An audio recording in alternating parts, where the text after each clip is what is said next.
Um, Dear ladies and gentlemen, the warmest greetings to all of you from Kazakhstan. It is almost -30 outside today, so the heating season is in full swing, and sometimes actually that means that we are almost lost in smoke. So our today's discussion is as relevant as ever, as I think. So I'm the only representative of Kazakhstan in our today's session, so I will try to give a brief overview on decarbonization efforts that Kazakhstan makes as a country and what our company is implementing, just as an example of what can be done on a private business level. And so a lot of issues also I will address that, that David also mentioned in his talk. So Kazakhstan has been always an industrial country. This sector takes 32% of the national GDP, and 1/3 of it comes to mining and metals production.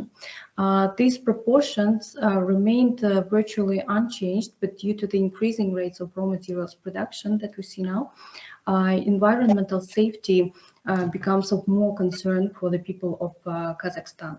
At this point, it would be worth mentioning global positions of our country in terms of environment safety. Currently, Kazakhstan ranks actually third from the bottom in the climate change performance index, lagging behind such industrial giants as India, China, Russia, and Kazakhstan is the 61st out of the 63 countries participating in this index. We are also in the top 20 countries in terms of CO2 emissions and on the 10th place among 221 countries in terms of pollutant emissions per capita. Just as an example, you all know, I'm sure you all have been, most of you have been in Almaty. It's the city, very beautiful among the mountains. So it emits more than 100,000 tons of pollutants into the air annually. And Astana currently, I just checked yesterday, in terms of air quality is ranking 38 out of 100 the most polluted cities according to the IQA global ranking. So in general, in Kazakhstan, we have exceed of the World Health Organization standards by 10-15 times on average. For sure, Kazakhstan is taking a number of steps to improve the current ecological situation. One of the bright examples of which is the new environmental code that was adopted last year. It requires now large enterprises, starting from 2025, to introduce the best available techniques aimed at reducing pollutant emissions. Actually, this code sets the standards of OECD countries as a benchmark, and here, fortunately, we are ahead of all the countries in the region. Also, a few weeks ago, the government announced the draft of the national strategy for achieving carbon neutrality by 2060. It is under public discussion now, and this strategy sets exceptionally ambitious targets that exceed actually the commitments of Kazakhstan under the Paris Agreement. According to this strategy, Kazakhstan aims to reduce reduce by 40% the emissions by 2030 and reach almost zero emission rate by 2060. And under the Paris Agreement, we have a corridor from 15 to 25% by 2030 compared to the base year of 1990. Indeed, recently we have seen steady greenhouse gas reduction in all sectors of the economy except for the industrial sector. And this sector produced 22% of total pollutant emissions in 2020. Since 1990, the increase rate of greenhouse gas emissions is 15%. So therefore, it is quite evident that this sector needs to be switched to low carbon alternatives, and to this end, the draft strategy of the strategy envisions a complete shift away from coal energy and the change of energy supply structure by 2060, in which 72% will be of the demand will be covered by electricity, 11 by biofuels, and 8 by hydrogen, and fossil fuel will is supposed to take only 9%. So Polymetal in Kazakhstan is also taking steps to reduce emissions from its operations. The overall company strategic goal is to reduce greenhouse gas emissions intensity by 30% by 2030 compared to 2019.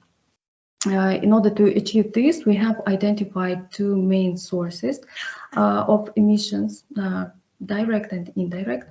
The major indirect source is actually the electricity that we use. All of it now is produced by burning coal.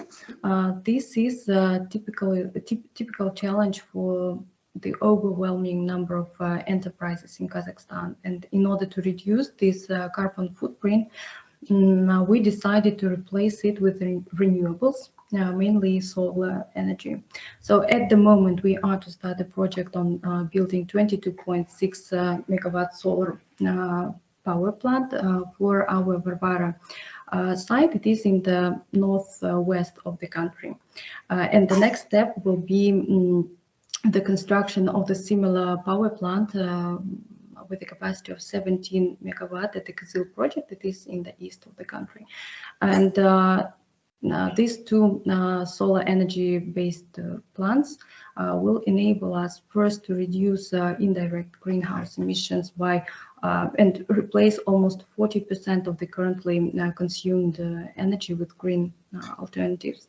But also it will help to significantly lower our dependence on electricity suppliers and producers, electricity rate spikes, and various speculations in this market.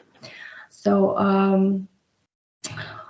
among the direct sources of greenhouse gas emissions, the main is for sure the mining equipment that we use that is working on diesel engines. So to address this issue, firstly, we set three directions for ourselves. First one is to replace some of the existing types of mining equipment to those that operate on an electric drive. Like since 2018, our company has switched to Hitachi electric excavators at both of our largest mines in Kazakhstan. So the next step was is to convert the large-sized equipment like Komatsu and Velas dump trucks to a dual-fuel system that will be operating on diesel and liquid natural gas. However, here we have two difficulties actually along the way. The main thing is that in the regions where we operate, we don't have this access to liquid gas. Actually, it's a kind of a paradox for the country that is supplying oil and gas. So, but actually, this is because of the lack of infrastructure. In addition, there is an important issue of preserving maintenance warranties provided by equipment manufacturers in case we remodel dump trucks ourselves. However, if we have the right technologies that we need, we actually are ready to start a pilot project to achieve at least 40% replacement of diesel fuel with LNG. Actually, we have some suppliers that are promising to provide this kind of conversion kits, and they promise us up to 30% lower greenhouse gas emissions and at the same number of operational savings if we use the blend of 80% LNG and the remaining 20 for diesel. And ultimately, the third way to reduce negative impact from our operations is the new system called Railware. It is a transport system of trolleys that move by rail along the site to transport the rock to the factory. So this project has the highest development potential. Recently, we finished the pilot testing and launched the system at the Varvara site. So the length of the system is now 900 meters, but it is to be extended. 62 trolleys and the transport 45 tons of ore per cycle, and the duration of one cycle is 20 minutes. So it is planned to launch. So, we're nearly out of time. If you could be summarising, please. Oh yeah. So actually, these all are the what we are doing now. So just taking the floor to address this today's international community of experts, investors, manufacturers.